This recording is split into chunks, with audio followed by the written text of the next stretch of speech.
الرحمن الرحیم۔ محترم دوستو، امام ابو حنیفہ رحمۃ اللہ علیہ کے دور کا ایک واقعہ ہے۔ ایک مرتبہ ایک شخص کے گھر میں چوری ہو گئی۔ چور اسی محلے کے تھے۔ چور نے اس شخص کو پکڑا اور زبردستی حلف لیا کہ اگر تو نے کسی کو ہمارا پتہ بتلائے گا تو تیری بیوی پر طلاق۔ اس بیچارے نے مجبوراً طلاق کا حلف لے لیا اور چور اس کا سارا مال لے کر چلا گیا۔ اب وہ بہت پریشان ہوا کہ اگر میں چور کا پتہ بتلاتا ہوں تو مال تو مل جائے گا، بیوی ہاتھ سے نکل جائے گی، اور اگر پتہ نہیں بتلاتا ہوں تو بیوی تو رہیں گی مگر سارا گھر خالی ہوتا جاتا ہے۔ چنانچہ مال اور بیوی میں تقابل پڑ گیا کہ یا تو مال رکھے یا بیوی رکھے۔ بڑی الجھن کا شکار تھا، کسی سے کہہ بھی نہیں سکتا تھا کیونکہ چور نے اس سے عہد لے رکھا تھا۔ چنانچہ وہ شخص حضرت امام ابو حنیفہ رحمۃ اللہ علیہ کی مجلس میں حاضر ہوا۔ وہ بہت غمگین اور اداس و پریشان تھا۔ امام صاحب رحمۃ اللہ علیہ نے فرمایا کہ آج تم بہت اداس ہو، کیا بات ہے؟ اس نے کہا حضرت میں کہہ بھی نہیں سکتا۔ امام صاحب رحمۃ اللہ علیہ نے فرمایا کچھ تو کہو۔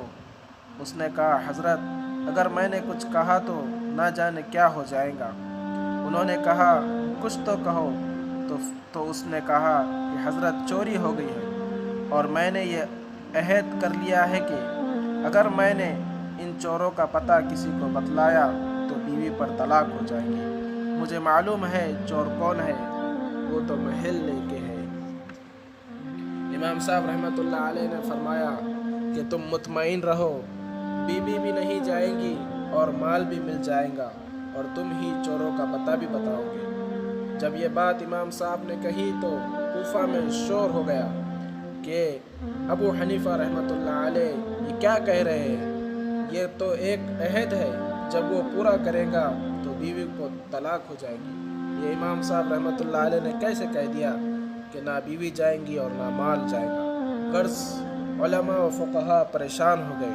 امام صاحب رحمۃ اللہ علیہ نے فرمایا کہ کل ظہر کی نماز میں تمہارے محلے کی مسجد میں آ کر پڑھوں گا۔ چنانچہ امام صاحب رحمۃ اللہ علیہ تشریف لے گئے، وہاں نماز پڑھی اور اس کے بعد اعلان کر دیا کہ مسجد کے دروازے بند کر دیے جائے، کوئی باہر نہ جائے۔ اس میں چور بھی تھے۔ اس مسجد کا ایک دروازہ کھول دیا، ایک طرف بیٹھ گئے اور ایک طرف اس شخص کو بٹھایا اور فرمایا کہ ایک ایک آدمی نکلے گا، جو چور نہ ہو اس کے متعلق کہتے جانا یہ چور نہیں ہے، اور جب چور نکلیں گے تو چپ ہو کر بیٹھ جانا۔ چنانچہ جو چور نہیں ہوتے تھے ان کے متعلق وہ کہتا تھا یہ چور نہیں ہے، یہ بھی نہیں ہے، اور جب چور نکلتا تو خاموش ہو کر بیٹھ جاتا تھا۔ اس طرح گو اس نے بتلایا بھی نہیں مگر بنا بتائے سارے چور معلوم ہو گئے۔